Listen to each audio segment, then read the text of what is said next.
Bonjour, nous allons continuer donc dans les notes du cours, la page 18 pour le chapitre des vecteurs.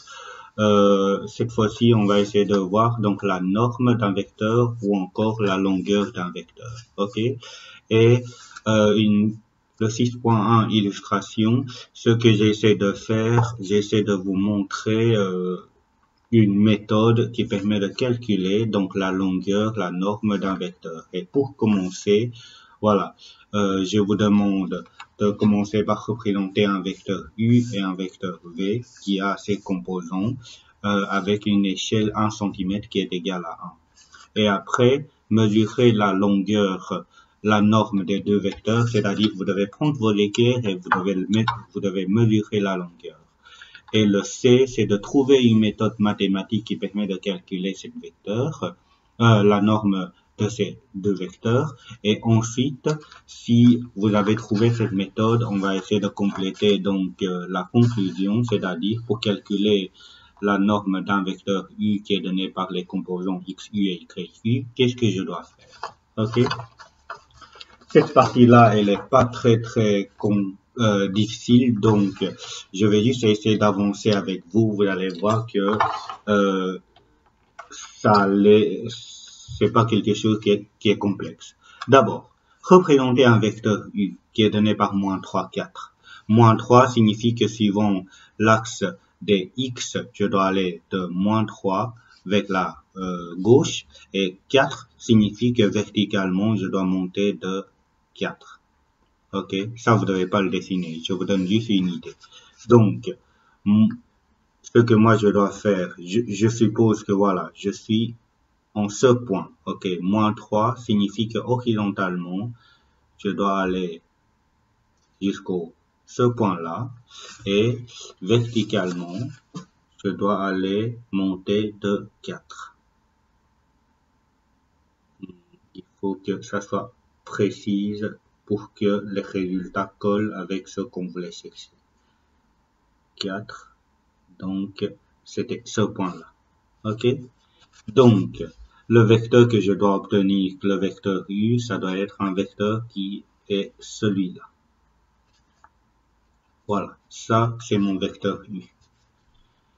Et le vecteur V, 2 et 5 signifie que je dois aller dans ce sens-là de 2, et puis comme c'est 5, je dois monter vers le haut de 5. Donc je vais le faire. Donc 2 horizontalement je pars de ce point-là, je fais 2 cm, donc j'arrive à ce point. Ensuite, je dois monter de 5. Il faut que ce soit perpendiculaire. Ok, le 5 est ici. Voilà. Donc le vecteur qu'on doit obtenir, ça sera donc le vecteur ici. Ça, c'était le vecteur V. Voilà, on a fait la première étape, le A. Ok. Ensuite, le B, qu'est-ce que je dois faire? Je dois mesurer la longueur des deux vecteurs. Mesurer, ici, je constate, je vais le mettre comme ça, peut-être vous verrez mieux. Donc, je suis à 0, 5, donc ça fait 5 cm. Et pour la noter, la norme d'un vecteur, je vous avais expliqué qu'on les note avec entre 2 barres. Et c'était donc 5 cm. Ok. Et là, le vecteur V, si je mesure, ça fait à peu près, j'ai 0 ici, donc là j'ai à peu près 5 et 8. Avec vous, lorsque vous faites avec des crayons ou des bics, ça va être peut-être un peu plus précis, puisque en fluo, c'était trop épais, donc je perds un tout petit peu de précision comme ça. Mais c'est pas grave, le but c'est que vous compreniez ce qu'il faut faire. Si par exemple vous avez trouvé 5,4 après avoir mesuré, notez 5,4. Ok, vous n'êtes pas obligé de noter les mêmes réponses que ce que moi j'ai fait. Le B c'est fait. Maintenant, trouvez une méthode mathématique qui permet de calculer la norme de ces deux vecteurs. La méthode mathématique, on fait ici, qu'est-ce qu'on voit? On a deux triangles rectangles. Et lorsqu'on a des triangles rectangles, Pythagore. Ok, ça c'est la méthode qu'on utilise. Par exemple, la norme, ça je sais bien que c'était 3. Là, je sais, moins 3. Là, je sais que c'était 4. Et là, je sais que c'est 2. Et là, je sais que c'était 5. Ok, on va essayer d'établir la relation Pythagore, c'est-à-dire, oui, ici c'est moins 3, mais comme je sais que je dois mettre au carré, le fait que c'est 3 ou moins 3, ça ne change rien. Ok, je laisse moins 3, c'est puisque dans la formule, les x, u et YU, les composants, ils peuvent être négatifs. C'est pour ça que je laisse moins 3, mais moins 3 au carré ou 3 carré, c'est pareil. Et ça, c'était égal à quoi? C'était égal l'hypoténuse au carré, c'est-à-dire la norme du vecteur U au carré. Donc, moins 3 au carré, ça fait 9, plus 4 au carré, ça fait 16. Et donc, nous avons 25 égale à U au carré. Ce qui signifie que la norme de U, comme je voulais enlever le carré, je dois faire racine carrée. Ok, racine carrée de 25, c'était 5. Du coup, je trouve bien cette réponse-là. Ok, et là, le triangle rectangle, si j'applique la Pythagore par l'hypoténuse au carré, fait au carré, c'était égal à la somme des carrés des deux côtés d'angle 3, 2 au carré plus 5 au carré. J'aurai V au carré qui est égal 2 au carré 4 plus 5 au carré 25 plus 4, ça fait 29. Ok. Ensuite, pour trouver V, je sais que je dois faire racine carrée de 29 et racine carrée de 29, ça je sais pas faire mentalement. Donc, j'aurais besoin de faire racine carrée de 29 avec ma calculatrice. J'ai 5,4. Voilà, c'était à peu près, c'était légèrement plus petite que ce que j'avais mesuré, mais ça, comme c'était, j'avais pas fait vraiment avec beaucoup de la précision, c'est normal.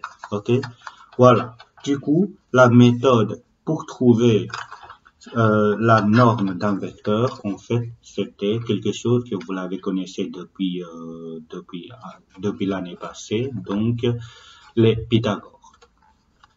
Donc, ici, maintenant, comme conclusion, pour calculer la norme d'un vecteur U tel que les composants sont XU et YU, je sais bien que XU, et YU, ça va former donc les deux côtés, les deux côtés de l'angle 3 et on a le vecteur U qui est donné, qui correspond à l'hypoténuse. Ok, donc pour établir la relation, je sais que U au carré c'était égal à XU carré plus YU au carré.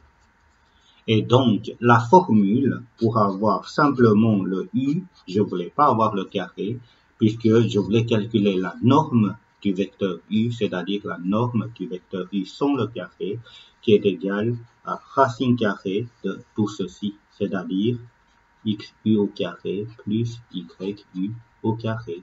Voilà, ça, c'est la formule que vous devez connaître pour calculer la longueur d'un vecteur. Ok. Maintenant, on va essayer de les appliquer. Voilà. Imaginons que une petite illustration. Donc, imaginons que j'ai deux points. Ok. Comment calculer la distance entre deux points?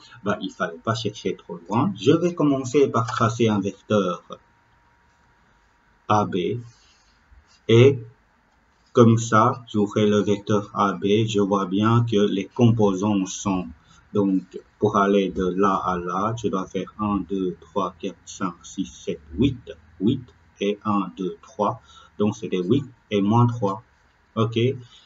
Et comme je voulais savoir la distance entre les deux points, en réalité, c'était la norme de AB, c'était la longueur du vecteur AB, ok. la distance entre ces deux points ou la longueur de vecteur AB, c'était la même chose. Du coup, il suffit de calculer le AB, la norme de AB. Et comment on fait? La formule dit, la norme d'un vecteur, elle est donnée par racine carrée du premier composant au carré plus deuxième composant au carré. Donc, racine carrée de 8 au carré plus moins 3 au carré. OK? Et ensuite, racine carrée de 8 au carré, ça fait 64, plus 3 moins 3 au carré, 9, 73. Et racine carrée de 73, ça, on peut utiliser nos calculatrices pour la trouver. Donc, 73, j'arrive à 8,54. Voilà, comme ça, c'est un exemple qui vous montre ce qu'il faut faire pour trouver la distance entre deux points. La distance entre deux points, c'est donné par la norme, la longueur du vecteur qui est formé par ces deux points. Donc, une conclusion qu'on va compléter. Pour calculer la distance entre deux points, on le fait en deux étapes. Étape 1, on va essayer d'obtenir les composantes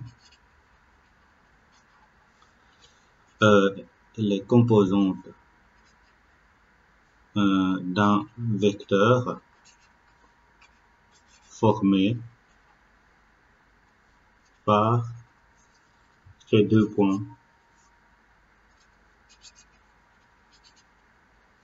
OK, voilà, ça c'est étape 1.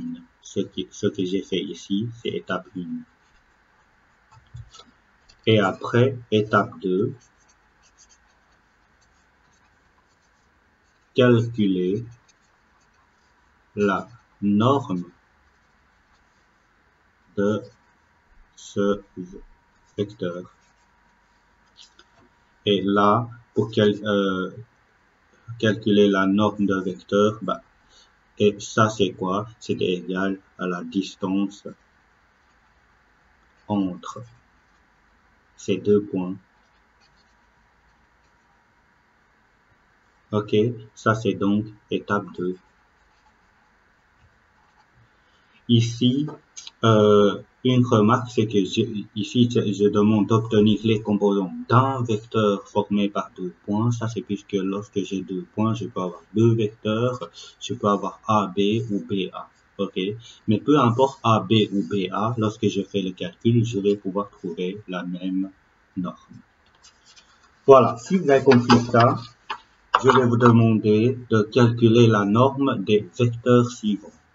Et après, ça c'est l'exercice 1, et puis l'exercice 2, 3, 4, 5.